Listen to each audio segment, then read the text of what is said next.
বাংলাদেশ থেকে সড়ক পথে দেশে ফেরার পর অবশেষে বীরভূমের পাইকর গ্রামে ফিরলেন অন্তঃসত্ত্বা সোনালী বিবি এবং তার সন্তান। দীর্ঘ 5 মাসের দুঃস্বপ্ন কাটিয়ে বাড়ি ফিরতেই আবেগে ভাসলেন তারা। বাড়ি ফিরেই তার সঙ্গে দেখা করেন রাজ্যসভার সাংসদ সামিরুল ইসলাম। সোনালীকে অ্যাম্বুলেন্সে করে সরাসরি রামপুরহাট গভর্নমেন্ট মেডিকেল কলেজ ও হাসপাতালে ভর্তি করা হয়। হাসপাতালের সুপার নিজেই তার চিকিৎসার সমস্ত বিষয়ে নজর রাখছেন বলে হাসপাতাল সূত্রে জানা গিয়েছে। হাসপাতালে গিয়েও সাংসদ সামিরুল ইসলাম সোনালীর সঙ্গে সাক্ষাৎ করেন।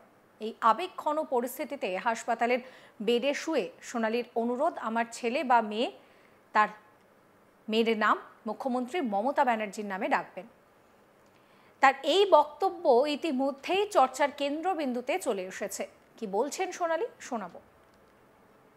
আমি অনুরোধ করছি কি মুখ্যমন্ত্রী আমার ছেলে হোক চাই মেয়ে হোক, তেমনি আমার নাম, আমার ছেলের নাম রাখি মুখ্যমন্ত্রী। ধন্যবাদ। আমি অনুরোধ করছি কি মুখ্যমন্ত্রী আমার ছেলে হোক চাই মেয়ে হোক, তেমনি আমার নাম, আমার ছেলের নাম রাখি মুখ্যমন্ত্রী।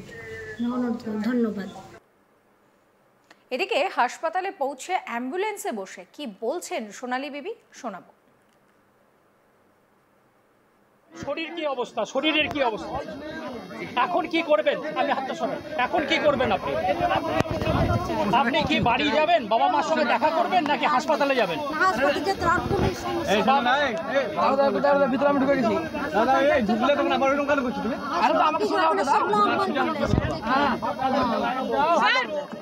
সোনালী শরীর কেমন আছে? এখন ভালো আছে? কেমন লাগছে বাড়ি ফিরে? মেয়েকে কতদিন বাদে দেখলে? ওখান থেকে কিভাবে ধরেছিল আপনাদের দিদি? ওখান থেকে কিভাবে ধরেছিল আপনাদের?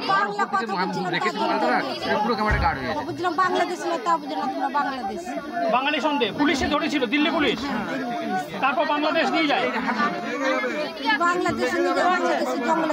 বাংলাদেশ কিভাবে পাচার করলো? আপনাদেরকে পাঠালো কিভাবে? বাংলাদেশ কিভাবে পাঠালো?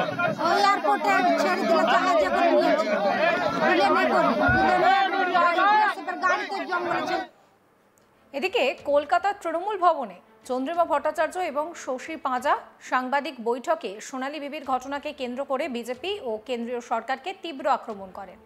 তাদের অভিযোগ, দিল্লি পুলিশের অবৈধ ও অমানবিক আচরণের কারণেই একজন বঙ্গ নারীকে 5 মাস বিদেশের জেলে থাকতে হয়েছে। কি বলছেন চন্দ্রিমা ভট্টাচার্য, শোনাবো আপনাদের। তার নিজের বাড়িতে, অর্থাৎ এই রাজ্য তার নিজের বাড়ি, আপনারা দেখেছেন তিনি সেখানে এসেছেন। এবং আমাদের তৃণমূল কংগ্রেসের যারা রয়েছেন, পরিযায়ী শ্রমিকদের যারা দেখছেন, তারাও সঙ্গে রয়েছেন, তারা যা যা করবার সেটা করছে। আমরা বলতে চাই যে এতবার বলবার পরে কি দেখানো হয়নি? কেন্দ্রীয় সরকারের কাছে কোন ডকুমেন্ট, অর্থাৎ কোন প্রমাণপত্র দেখানো হয়নি? তার সব কিছু প্রমাণপত্র ছিল। দলিল থেকে শুরু করে তার বাবা মায়ের 2002-এর ভোটার লিস্টের নাম থাকা থেকে শুরু করে সমস্ত কিছু প্রমাণ হিসাবে তুলে ধরা হয়েছিল। তবুও কেন্দ্রীয় সরকার চোখে কালো চশমা এঁটেছিলেন, কারণ বাংলার প্রতি তাদের ঘৃণা, বাংলার মানুষের প্রতি তাদের ঘৃণা প্রকাশ করার জন্য তারা সত্যটা দেখেও দেখছিলেন না। হাইকোর্ট বলবার পরেও, মাননীয় হাইকোর্ট বলবার পরেও তার দিকে নজর রাখছিলেন না। আমরা দেখেছি যে এই কেন্দ্রীয় সরকার যখন পাঠিয়ে দিচ্ছে, ফেলে আসছে সোনালী বিবিকে, তখন বলছে ওর নাকি জন্ম কবে? 1998 সালে। মানে 1998 সালে ও চলে এসছে এখানে। ভাবুন, যার জন্মই 2000 সালে, সে নাকি 98 সালে এখানে চলে এসছে। তো এই নথিপত্র, আইডি কার্ড থেকে শুরু করে সব কিছু দেখানো সত্ত্বেও ছেড়ে না, সেগুলোকে প্রমাণ হিসেবে গ্রহণ না করে এই ধরনের বঞ্চনার এবং অন্যায়ের শিকার করা সোনালীকে, এটা কিসের চেষ্টা, কিসের প্রচেষ্টা আমরা জিজ্ঞাসা করতে চাই দলের পক্ষ থেকে। শুধুমাত্র বাংলায় কথা বলে বলে, শুধুমাত্র অন্য সম্প্রদায়ের মানুষ বলে, অন্য ধর্মে যাদের কেন্দ্রীয় সরকার যারা পরিচালনা করে তাদের ভালো লাগে না সেরম ধর্ম, সেই ধর্মে ও সেই ধর্মের একজন মহিলা বলে তার প্রতি এই বঞ্চনা। একটা অন্তঃসত্ত্বা মহিলা, অর্থাৎ নতুন সূর্যের আলো দেখাবার জন্য একটা সৃষ্টিকে যারা এইভাবে মিটিয়ে দিতে চায় তাদের ঘৃণা করে সমাজ। আমরা দেখছি এই ঘৃণ্য জায়গায় নিয়ে এসেছে কেন্দ্রীয় সরকার এই ধরনের ঘটনা তৈরি করে। কোথায় তারা? কোথায় আইন? কোথায় ভারতবর্ষের সংবিধান?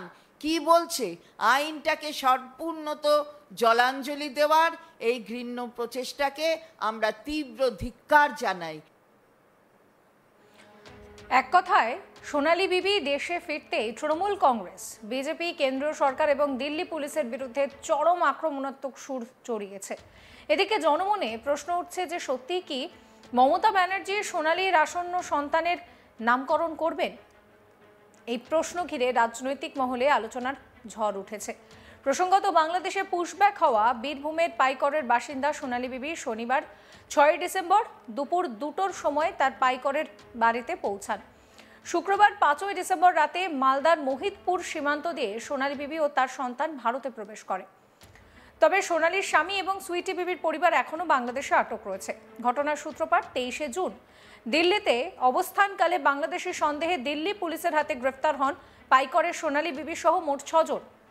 এরপর 26 জুন তাদের সবাইকে আসাম সীমান্ত হয়ে বাংলাদেশে পুশব্যাক করা হয়। সেদেশে পৌঁছানোর পর 20 অগস্ট বাংলাদেশ পুলিশের হাতে গ্রেফতার হন তারা। মোট 101 দিন জেল হেফাজতে থাকার পর 1 ডিসেম্বর চাঁপাইনবাবগঞ্জ আদালতে তাদের জামিন মঞ্জুর হয়। তারপরই শুরু হয় ভারত সরকার ও আদালতের অনুমতি নিয়ে দেশে ফেরানোর প্রক্রিয়া। কলকাতা হাইকোর্ট থেকে সুপ্রিম কোর্ট, দুই জায়গাতেই তাদের ফিরিয়ে আনার জন্য মামলা দায়ের করা হয়েছিল।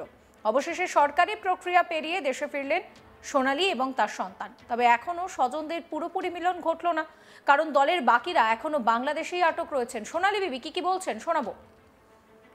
আমি অনুরোধ করছি কি মুখ্যমন্ত্রী আমার ছেলে হোক চাই মেয়ে হোক, এমনি আমার ছেলের নাম রাখি মুখ্যমন্ত্রী।